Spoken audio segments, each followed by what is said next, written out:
y buscar Primera de Juan, no el Evangelio de Juan, sino la Epístola de Juan, Primera de Juan, capítulo 5, versículo 13. He estado memorizando un poco y quiero que usted revise si lo estoy citando bien y utilizaré la versión Reina Valera. Primera de Juan, capítulo 5, versículo 13. Estas cosas os he escrito a vosotros que creéis en el nombre del Hijo de Dios para que esperéis tener la vida eterna. No, eso no suena bien. A ver. Estas cosas os he escrito a vosotros que creéis en el nombre del Hijo de Dios para que consideréis si probablemente tenéis la vida eterna. Tampoco suena correcto. Estas cosas os he escrito a vosotros que creéis en el nombre del Hijo de Dios para que deseéis tener la vida eterna. No. ¿Qué palabra es la que me hace falta? Ya la tengo. Una vez más. Estas cosas os he escrito a vosotros que creéis en el nombre del Hijo de Dios para que sepáis que tenéis vida eterna. Dios quiere que lo sepamos. Amén. No deseo hablarle de una salvación que quizás, tal vez, espera tener, sino de la salvación que se conoce. Alguien dijo, si usted pudiera tenerla y no saberlo, la podría perder y no echarla de menos. Pero la verdad es que si tiene la salvación, lo sabe, y si la tiene y lo sabe, nunca podrá perderla. Necesitamos entender qué es esto que llamamos salvación. Porque Juan dijo, escribí todo el libro para que usted sepa que tiene vida eterna. He escuchado decir, usted no puede saber si es salvo, solo espera ser salvo. Y cuando se muera, se dará cuenta. No quiero esperar hasta que me muera para darme cuenta si soy salvo o no. ¿Para qué saberlo cuando sea demasiado tarde? Para hacer algo al respecto. Usted necesita tener esa maravillosa, dulce y bendita seguridad ahora. Un creyente necesita ser un punto de admiración firme de pie. No un signo de interrogación cabizbajo diciendo, me pregunto si soy salvo. Deseo que tenga una salvación que se conoce. Ahora, para saber si es salvo, son dos cosas necesarias. Primero, usted tiene que saber lo que Dios dice que debe hacer para salvarse. Es por ello que Juan dijo, estas cosas os he escrito a vosotros. Usted tiene que saber lo que Dios dice que debe hacer para salvarse. Eso es lo primero. Lo segundo, tiene que hacerlo. ¿De acuerdo? Aprenda lo que Dios dice que debe hacer para salvarse y hágalo. Si usted no sabe lo que Dios dice que debe hacer para salvarse, es obvio, ¿cómo va a saber si es salvo o no? Pero si usted sabe lo que Dios dice que debe hacer para salvarse y usted no lo hace, entonces, ¿qué derecho tiene de decir que es salvo? ¿Qué es la salvación? La salvación es una relación personal con Dios que trae el perdón de nuestros pecados. La Biblia dice, justificados, pues por la fe tenemos paz para con Dios. Estamos justificados. 1, eso significa que nuestros pecados están enterrados en la tumba del olvido de Dios. Y número 2, significa que tenemos paz con Dios. Justificados pues por la fe, tenemos paz para con Dios por medio de nuestro Señor Jesucristo. Esto no significa que usted siente tener paz. Esa no es la idea aquí. Estamos hablando de una guerra y nosotros somos enemigos de Dios y estamos en aprietos. Pero la Biblia dice que Jesús hizo paz mediante su sangre en la cruz y esa deuda del pecado, esa enemistad, esa guerra contra Dios se anuló. Y tener paz con Dios es que Dios es ahora nuestro amigo, Él es nuestro benefactor, Él es nuestro Padre. Él no es ya nuestro juez ni nuestro enemigo por causa del pecado, sino que tenemos paz con Dios. Significa amigos. Perdón y paz significa poder. No estamos solos. Él entra en nosotros. El apóstol Pablo dijo, porque no me avergüenzo del evangelio, porque es poder de Dios para salvación. Y esa palabra literalmente significa dinamita. Verá, Dios no perdona sus pecados y luego le dice, bueno, yo te perdoné tu pasado. Ahora el presente depende de ti. Él es un salvador, no un policía que lo pone en tiempo de prueba. No es un nuevo comienzo, usted llega a ser una nueva criatura. Ahora tiene ese perdón, paz, poder, presencia. Cuando una persona se salva, el Espíritu Santo de Dios entra en él y el Espíritu Santo de Dios vive en él. Él nunca está solo. En la noche más oscura, en el camino más solitario, Dios está con él.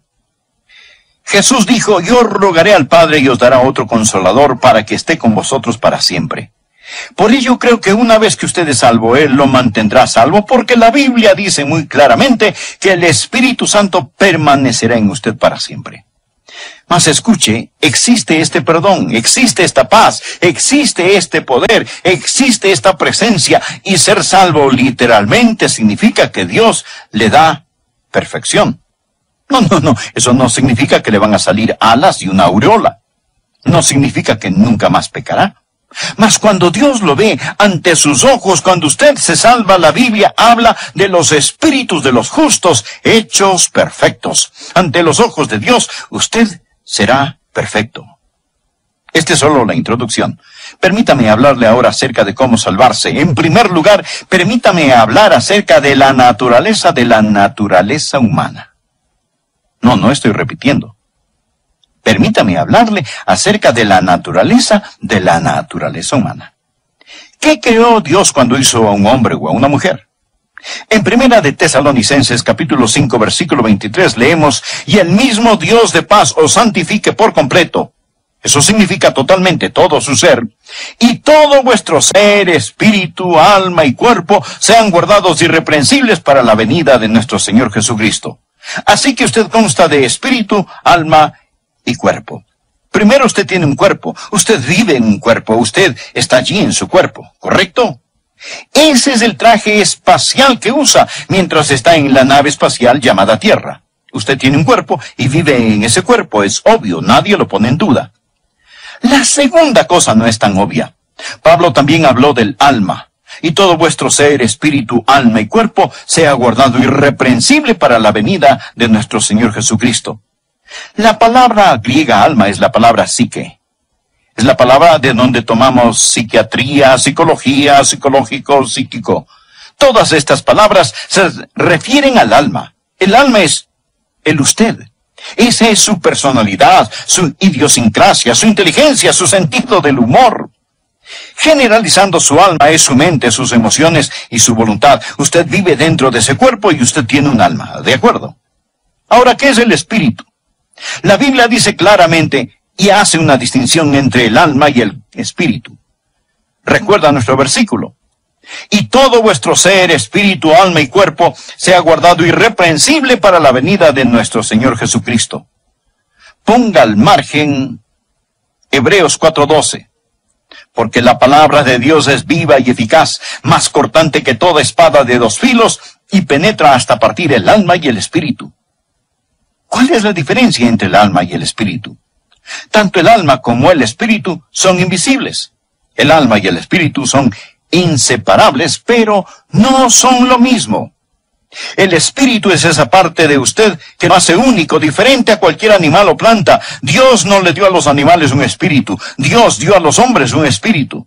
Es esa cualidad en la naturaleza humana que le permite saber y adorar a Dios, porque la Biblia dice, Dios es espíritu y los que le adoran en espíritu y en verdad es necesario que le adoren. La Biblia enseña que al salvarnos, el Espíritu de Dios, que es el Espíritu Santo, da testimonio a nuestro espíritu que somos hijos de Dios. Bien, eso es la naturaleza de la naturaleza humana. ¿Qué significa estar perdido? Nosotros hablamos acerca de recibir la vida eterna. Bien, ¿quién necesita salvarse? Los que necesitan salvarse son aquellos que están perdidos. ¿Y por qué Jesús vino a la tierra? ¿Jesús vino a la tierra para alimentar a los hambrientos? ¿Vino Jesús a la tierra para sanar a los enfermos? ¿O para educar a las personas? No. ¿Por qué vino Jesús a la tierra? Por una sola razón. Él nos dice cuál es en Lucas 19:10. Porque el Hijo del Hombre vino a buscar y a salvar lo que se había perdido, lo que se había perdido. Ahora, esa es la condición de todo hombre, mujer, adolescente y jovencito o jovencita sin el Señor Jesucristo. Bien, observemos lo que Dios ha hecho. Dios está aún en el cielo y aquí abajo está el hombre en la tierra. Dios nos miró aquí abajo y la Biblia dice, mas Dios muestra su amor para con nosotros en que siendo aún pecadores, Cristo murió por nosotros. Hemos pecado y ese pecado nos separa de Dios, mas este no ha impedido que Dios nos ame. Dios, lleno de misericordia por la condición lastimosa del hombre pecador, dijo, yo lo haré. Y entonces Dios el Padre, Dios el Hijo, Dios el Espíritu Santo planearon nuestra salvación y Dios el Hijo, el Señor Jesús, bajó del cielo, dejó esos palacios de marfil para venir a este mundo de pesares. En Navidad, un bebé nació de una virgen. Tan Dios como si no fuera hombre del todo y tan hombre como si no fuera Dios del todo. Él tenía que ser un hombre para pagar la multa del pecado. Nuestro dominio y legado se perdió por un hombre. La Biblia enseña que por medio de Adán todos mueren, pero en Cristo todos seremos vivificados. Él tuvo que llegar a ser un hombre para redimirnos de nuestro estado de muerte. Dios se hizo hombre y el infinito se convirtió en un infante. Él nació en Navidad. ¿Y qué hizo Jesús? Permítame mostrarle el próximo versículo, Juan 14:6, mírelo. Jesús le dijo, yo soy el camino y la verdad y la vida, nadie viene al Padre sino por mí. ¿Qué hizo Jesús? Jesús murió en esa cruz y ahora, con la áspera madera de dicha cruz, Él ha construido un puente entre el hombre y Dios. El hombre intentó cruzar ese abismo y acercarse a Dios por sí mismo, pero él continúa rebotando contra la barrera del pecado. Pero Jesús dijo, yo soy el camino y la verdad y la vida, nadie viene al Padre sino por mí. Sea razonable, mi amigo. No piense que Jesús es un buen camino al cielo. Él no es un buen camino al cielo, Él es el único camino al cielo. En Hechos 4:12 leemos, y en ningún otro hay salvación porque no hay otro nombre bajo el cielo dado a los hombres en que podamos ser salvos. Deseo hacerles esta pregunta. Si hubiera algún otro camino al cielo, ¿usted no cree que Dios lo hubiera tomado? ¿Piensa que Dios hubiera permitido que su amado Hijo muriese en esa cruz y derramara su sangre si existiera algún otro camino? Por ello el apóstol Pablo dice en el libro de Gálatas, si por la ley fuese la justicia, entonces por demás murió Cristo. Si usted pudiera salvarse por ser bueno, entonces, ¿por qué murió Jesús en esa cruz? Él no murió como mártir, ni fue un accidente. Él fue crucificado antes de la fundación del mundo. ¿Por qué? Dios vino a la tierra para que podamos ir al cielo. Él llegó a ser el Hijo del Hombre para que podamos llegar a ser hijos e hijas de Dios. Él nació de una virgen para que podamos nacer de nuevo. Él llevó mi pecado, su pecado, nuestro pecado en la cruz. La Biblia dice que por medio de su cruz, Él reconcilió al hombre con Dios. Así que, ¿qué debo hacer para ser salvo? Y ellos dijeron, cree en el Señor Jesucristo y serás salvo. Me alegro que no dijo, todos los que quieran salvarse corran alrededor de la cuadra. Algunos niños lisiados no pueden correr. Me alegro que no dijo, todos los que quieran salvarse lean toda la Biblia. Algunas personas no pueden leer. Me alegro que no dijo, todos los que quieran salvarse den $1,000. Algunas personas no tienen ni $1. Pero hay algo que cualquiera puede hacer y todos debemos hacer para salvarnos. Y lo mismo que Pablo le dijo al carcelero de Filipos, yo se los voy a repetir ahora. Hechos 16:30. ¿Qué debo hacer para ser salvo? Ellos dijeron, cree en el Señor Jesucristo y serás salvo. ¿Recuerda lo que ser salvo significa? Significa ese perdón, significa presencia, poder, perfección. Significa todo eso. Hay un trono y sentado en ese trono está una gran E. ¿Sabe usted lo que simboliza? El ego.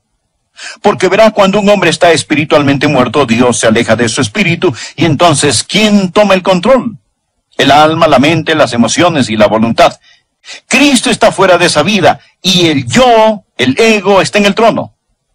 Amigos, ahí es donde están la mayoría de las personas.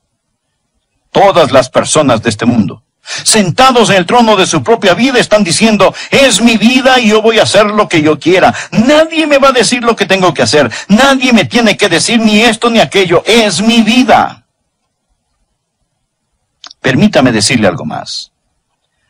Una vida controlada por Cristo. En esta, Cristo no está fuera. Cristo está en esa vida y Cristo está en el trono de esa vida. Un creyente no es alguien que simplemente cree intelectualmente que Cristo murió por sus pecados. El diablo cree eso. Un creyente es alguien que ha invitado a Cristo a morar en su vida.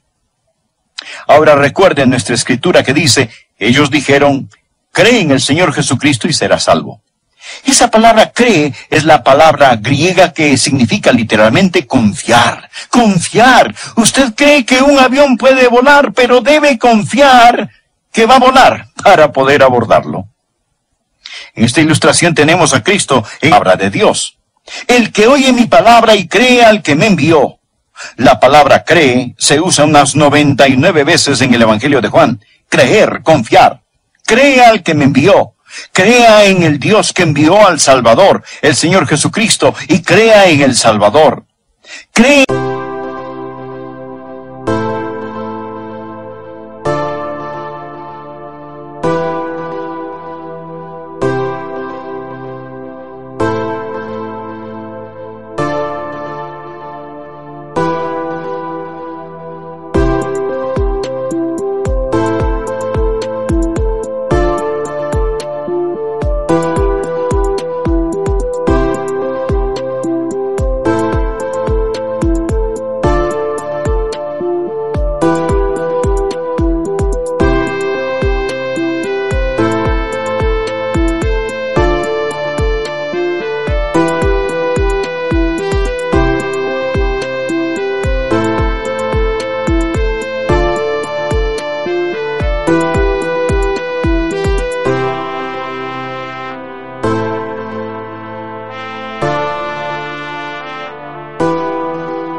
Al que me envió, ahora note esto, tiene vida eterna y no vendrá condenación. Ir a condenación significa ser juzgado, significa morirse e ir al infierno. No vendrá condenación, mas ha pasado. No pasará, sino que ha pasado. No vendrá condenación, mas ha pasado de muerte a vida. Amigo, cuando usted entrega su corazón a Jesús, queda resuelto, queda por sentado. Usted ha pasado de muerte a vida. Usted no recibe la vida eterna cuando muere. La recibe en el instante que cree en el Señor Jesucristo. De cierto, ¿sabe lo que estas palabras significan? Significan, preste atención, preste mucha atención. Esto es verdad. Esto es verdad. Escuche, de cierto os digo, el que oye mi palabra y cree al que me envió tiene vida eterna y no vendrá condenación, mas ha pasado de muerte a vida. ¿Cómo sé que soy salvo? No por mis sentimientos. Recuerda el versículo con que empecé, 1 de Juan 5, versículo 13. Estas cosas os he escrito a vosotros que creéis en el nombre del Hijo de Dios para que sepáis que tenéis vida eterna. Si dependo de mis sentimientos, no tendría la seguridad, y mi seguridad variaría con la condición de mi hígado. Pero tengo su palabra. De cierto os digo, el que oye mi palabra y cree al que me envió tiene vida eterna, y no vendrá condenación, mas ha pasado de muerte a vida. Esta es la forma en que funciona el tren de Dios. Tenemos la locomotora, el vagón con el carbón y el furgón de cola. Ahora digamos que usted es el ingeniero en ese tren. El carbón está en el vagón del medio y usted quiere que el tren camine. Pregunta, ¿pondría el carbón en el furgón de la cola o en la locomotora, en el motor? ¡Qué pregunta tan tonta! Claro, usted pondría el carbón en el motor. Si usted pone el carbón en el furgón de cola, el tren simplemente se quedará ahí. Pero si pone el carbón en el motor, el tren se moverá. ¿Cierto? Diga amén. ¿Está de acuerdo? El motor o locomotora son los hechos. Cree en el Señor Jesucristo y será salvo. Cristo murió por nuestros pecados conforme a las Escrituras. Justificados pues por la fe tenemos paz para con Dios por medio de nuestro Señor Jesucristo. Amigos, estos son hechos.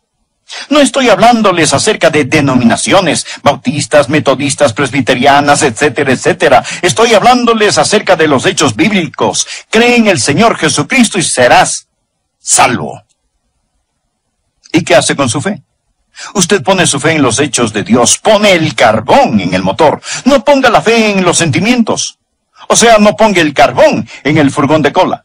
Si lo hace, su tren no se moverá. Ponga su fe en los hechos de Dios y éste caminará. Y al mirar hacia atrás verá que el furgón de cola le sigue. De hecho, el tren no necesita tener un furgón de cola para caminar, ¿no es cierto? Yo he visto trenes sin vagones. Verá, ni siquiera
tiene que tener los sentimientos. No se aferre a los sentimientos.